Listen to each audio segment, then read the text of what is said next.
নমস্কার। মুক্তির গল্প কবিতায় সকল শ্রোতা বন্ধুদের জানাই স্বাগত। আমার আজকের নিবেদন লেখক বুদ্ধদেব গুহর লেখা গল্প ম্যাথসের দ্বিতীয় পর্ব। ম্যাডা লাফাতে লাফাতে বাবার পায়ে পায়ে আমার ঘরে এসে ঢুকল। আমার শ্বাস বন্ধ হয়ে গেল। বাবা আমার মুখের দিকে চেয়ে বুঝলেন, বললেন, কি খোকন, মনটা খারাপ মনে হচ্ছে? হলোটা কি?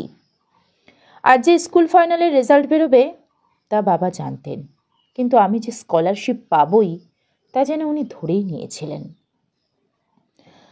সামান্য অবাক হয়ে বললেন, কি ভালো হয়েছে ফল? বাষ্পরুদ্ধ কণ্ঠে কোনো রকমে আমি বললাম, সেকেন্ড ডিভিশন। বলতে চাইলাম কিন্তু বলতে পারলাম না যে অঙ্ক আমার কোনো দিনও ভালো লাগেনি বাবা। তুমি মিছিমিছি পয়সা নষ্ট করলে অক্ষয় স্যারকে রেখে। ও, বাবা বললেন। তারপর এক মুহূর্ত চুপ করে থেকেই বলেন, ম্যাথস কীরকম হলো? ম্যাথসে 45 আর অ্যাডিশনাল ম্যাথসে 25 বলেই আমি দুহাতে মুখ ঢেকে হাউ হাউ করে কেঁদে উঠলাম। বাবা আমার কাছে এসে পিঠে হাত রাখলেন। একটুক্ষণ পর গলা তুলে যোগুকে ডাকলেন। যোগু গেট ছুঁড়ে ভেতরে আসতেই বাবা বললেন, মাকে বলো আমি নিউ মার্কেটে যাচ্ছি, মাটন আনবো আর গলদা চিংড়ি, পোলাও রাঁধতে বলো। তোরা কি রে, খোকন আজ পাশ করেছে পরীক্ষায়, তোরা জানিস না? এই নে যোগু, তুই 100 টাকা রাখ, আজ খুশির দিন। বলেই বললেন, চল খোকন, যোগু তুই ম্যাডাকে ধর, নইলে ঝামেলা করবে। বাবা নিজেই গাড়ি বের করলেন গ্যারেজ থেকে। সামনের বাঁদিকে দরজা খুলে দিলেন। ওই সিটে মা বসেন। আমি বসে পড়েই দরজা বন্ধ করে দিলাম। যোগুদা গেট খুলে দিল। বাবা গাড়ি চালিয়ে চললেন নিউ মার্কেটের দিকে। বললেন, এই রে, চিংড়ি মাছ তো তোর মা ভালোবাসেন, তুই তো ভালোবাসিস ভেটকি মাছের ফ্রাই। চল দেখি, পেয়ে যাব ঠিকই। এখন ফ্রাই পিস করে কাটার লোক পাবো কি না সেই হচ্ছে কথা। আমি চুপ করেছিলাম। আমার ভীষণ জোরে কাঁদতে ইচ্ছে করছিল, কিন্তু চলন্ত গাড়ির মধ্যে কাঁদলে লোকে কি ভাববে। পার্ক স্ট্রিটে পড়েই বাবা বললেন, তোর কাছে ক্ষমা চাওয়া উচিত আমার। উচিত কেন, চাইছি ক্ষমা, বুঝলি খোকন। কি বলছো বাবা? আমি হতভম্ব হয়ে বললাম, হ্যাঁ, তোর ইনক্লিনেশন ছিল আসলে আর্টসেরই দিকে। প্রথম থেকেই লিটারেচারে তুই তো ভালোই। আসলে লিটারেচার হচ্ছে প্রকৃত শিক্ষিত মানুষের সাবজেক্ট। আমরা তো হলাম গিয়ে মিস্ত্রি, সেই ইঞ্জিনিয়ারই বল আর অ্যাকাউন্টেন্টই বল, জজ বল, ব্যারিস্টার বল, ডাক্তার বল, যিনি সাহিত্য না পড়েছেন বা পড়েন বা সাহিত্যের খোঁজ না রাখেন তিনি আসলেই অশিক্ষিতই। সাহিত্যই হচ্ছে শিক্ষিত মানুষের মনের সবচেয়ে বড় এক্সপ্রেশন।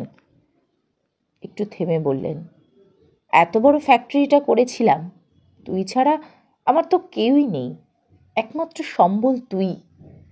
আজকাল কত সব কথা শুনছি, বিদেশে গিয়ে কম্পিউটার ব্যবহার হচ্ছে সব ব্যাপারই। বিজ্ঞান আর প্রযুক্তি প্রতিদিন কোথায় এগিয়ে নিয়ে যাচ্ছে মানুষকে, মানে ম্যাটেরিয়াল ওয়ার্ল্ডে।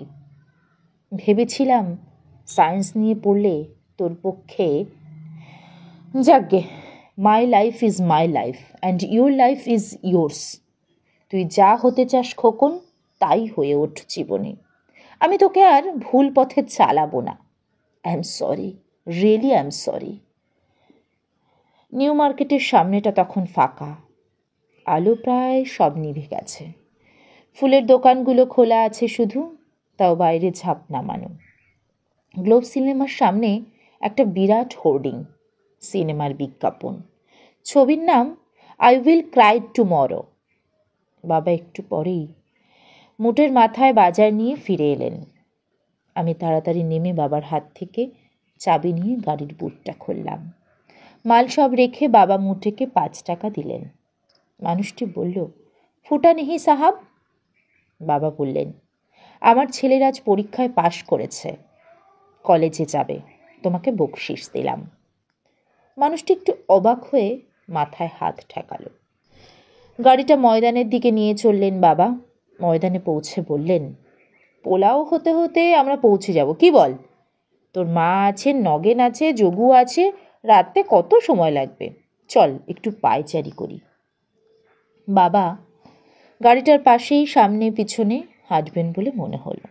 একটু হেঁটে বললেন, না চল, তোর মা ভাববেন, যেতে যেতেই তোকে গল্প বলবো। একটু চুপ করে থেকে বললেন, তুই মেন্ডেলসের নাম শুনেছিস? না তো। সে কি রে, একটি বই আছে ওর জীবনী নিয়ে লেখা, নাম বিয়ন্ড ডিজায়ার, পিয়ের মুরের লেখা। তোকে কিনে দেব, পড়িস। সেদিন তুই মোৎসার্টের রেকর্ড নিয়ে এসেছিলি সম্বিতদার বাড়ি থেকে। বিটোভেন শুনিস প্রায়, আর মেন্ডেলসের নামই শুনিসনি? শুনিনি, আমি বললাম নির্লজ্জের মতো। পরীক্ষাতে এত বাজে রেজাল্ট করার কথা বেমালুম ভুলেই গিয়ে। ফেলিক্স নাম ছিল তার, ফেলিক্স মেন্ডেলসন।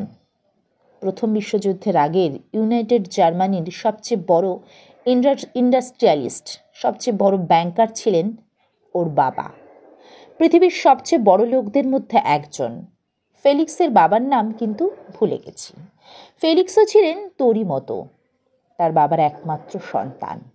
ফেলিক্স খুব আর্টিস্টিক ছিলেন, দারুণ পিয়ানো বাজাতেন। ওর ইচ্ছে ছিল যে উনি কম্পোজার হবেন, পিয়ানোতে নতুন নতুন সুর সৃষ্টি করবেন। সে ব্যবসা দেখবে না। এই কথা শুনে বাবার মাথায় তো আকাশই ভেঙে পড়ল। ছেলেও নাছোড়বান্দা। মায়ের কিন্তু খুবই ইচ্ছে ছিল যে ছেলে কম্পোজার হোক। আসলে মায়েরা সন্তানদের যতখানি বোঝেন, বাবারা কখনো ততখানি বোঝেন না। তোর মারও কিন্তু উচিত ছিল তোর আসল ভালো লাগা কোন দিকে তা আমাকে জানানো। জানালে তোর মন আজ খারাপ হতো না। জীবনের প্রথম বড় পরীক্ষাতে ফল খারাপ করতিস না। যাই হোক, ফেলিক্সের মায়ের ইচ্ছে যেরকমই হোক, তার বাবার বাণিজ্যিক সাম্রাজ্য। শেষে বাবা তো ছেলেকে ত্যায্যপুত্র করার ভয়ও দেখালেন। বললেন, তোমাকে সম্পত্তির এক কণাও দেব না যদি আমার ব্যবসাতে না আসো। সাবধান। পার্ক স্ট্রিটের মোড়ে এসে ট্রাফিক লাইটে গাড়িটা দাঁড়াতে বাবা বললেন। ফেলিক্স কিন্তু শুনলেন না। যে একবার গান বাজনার জগতের স্বাদ পেয়েছে, সাহিত্যের রসের আস্বাদ পেয়েছে, তার কাছে টাকা পয়সা কি? চলে গেলেন সব ছেড়ে। যা হতে চেয়েছিলেন তাই হতে।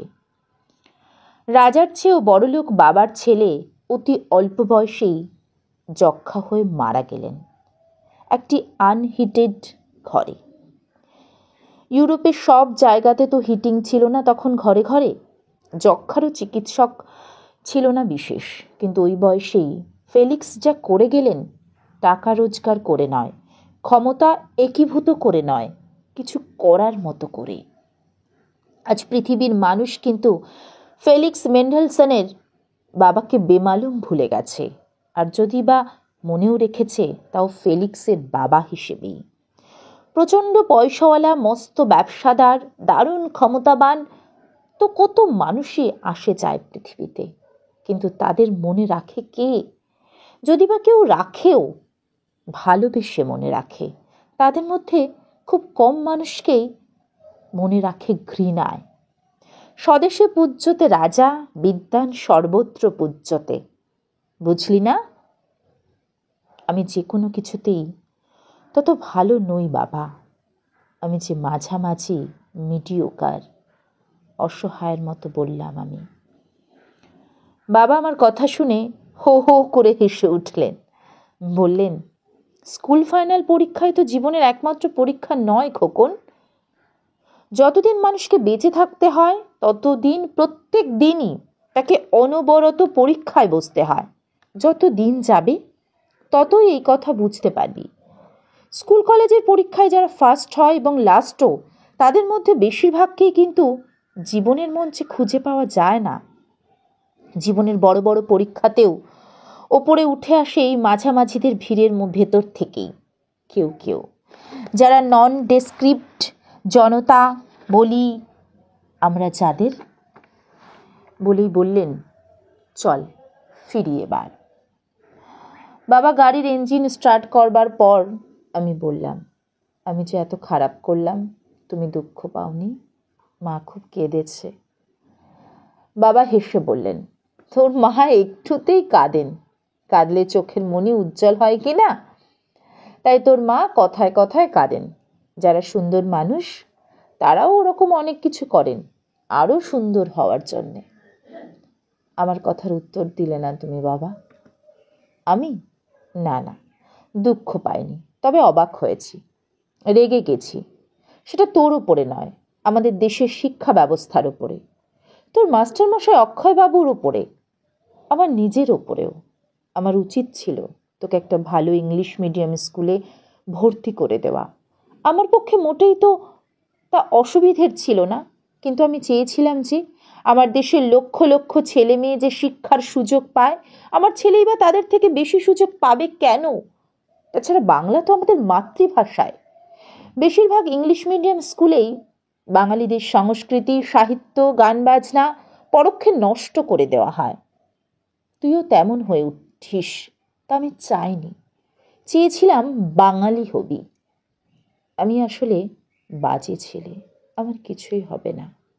স্কুল ফাইনালেই যে খারাপ করলো, তার কাছে তো জীবনের সব দরজায় বন্ধ। এই পরীক্ষায় তো প্রবেশিকা। হা হা করে হাসলেন বাবা, বললেন, তোর নিজের কাছেও কি বন্ধ? আমাদের দেশের শিক্ষা ব্যবস্থাটা তোতা পাখির শিক্ষা। এখানের অধিকাংশ পণ্ডিতদেরই শিক্ষার গুমর আছে, দম্ভ আছে, প্রকৃত শিক্ষা নেই। তাছাড়া শিক্ষার একমাত্র উদ্দেশ্য হয়ে গেছে টাকা রোজগার। টাকা যাতে রোজগার করতে পারে, যেসব লাইনে বেশি টাকা আছে সেই সব লাইনেই ভিড়। আমি চাই না তুই তেমন শিক্ষিত হোস, চাই না যে তুই টাকার অঙ্কের সঙ্গে জীবনযাত্রার মানের সঙ্গে শিক্ষাকে গুলিয়ে ফেলিস। সত্যিই আমি চাই না। আমাদের দেশের টাকাওয়ালারা কোনোদিনও সম্মান পায়নি, পাওয়া উচিতও ছিল না। আজ যে পাচ্ছে তাই ফালতু শিক্ষার ভুল চাহিদার দোষে। সরস্বতীর সাঁকো বেয়ে লক্ষ্মীর দরজায় পৌঁছতে চাইছে প্রত্যেকেই, আর লক্ষ্মী যেখানে থাকেন সরস্বতী সেখান থেকে অভিমানে সরে আসেন। আমি কিছু মনে করিনি রে খোকন, তুই আমার ভারী ভালো ছেলে। জীবনে ভালো হোস, মানুষ হোস, সত্যিকারের শিক্ষিত হোস, ডিগ্রি অনেক নাই বা পেলি। আমি তো তোর চিরদিন বাঁচব না, তোকেই আশীর্বাদই করে গেলাম। তাছাড়া আমি নিজে তো কখনো তেমন মেধাবী ছিলাম না, তোর কাছ থেকে আমার প্রত্যাশাটা অন্যায়। এক জেনারেশন হয় না মেধাবী যারা, তাদের মা বাবা ঠাকুরদা দাদু তারাও বোধ হয় মেধাবীই হন। কলকাতায় এসেছিলাম পুজোর সময়, পরশু দিল্লি ফিরে যাব।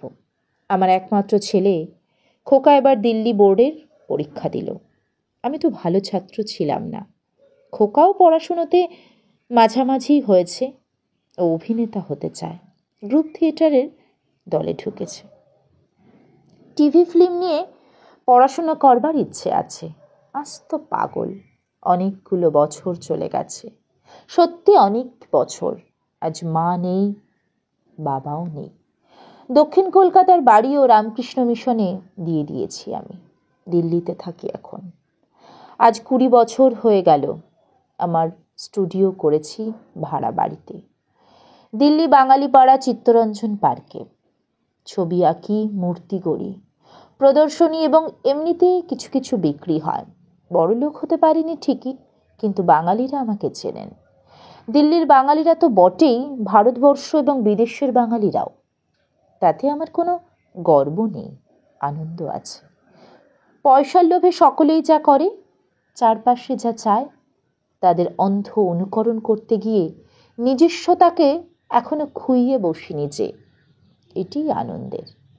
বাবার শিক্ষা অমর্যাদা করিনি আমি। আজকের দিনে এটা সম্ভব হতো না যদি না শ্রাবণী আমাকে সাপোর্ট করত।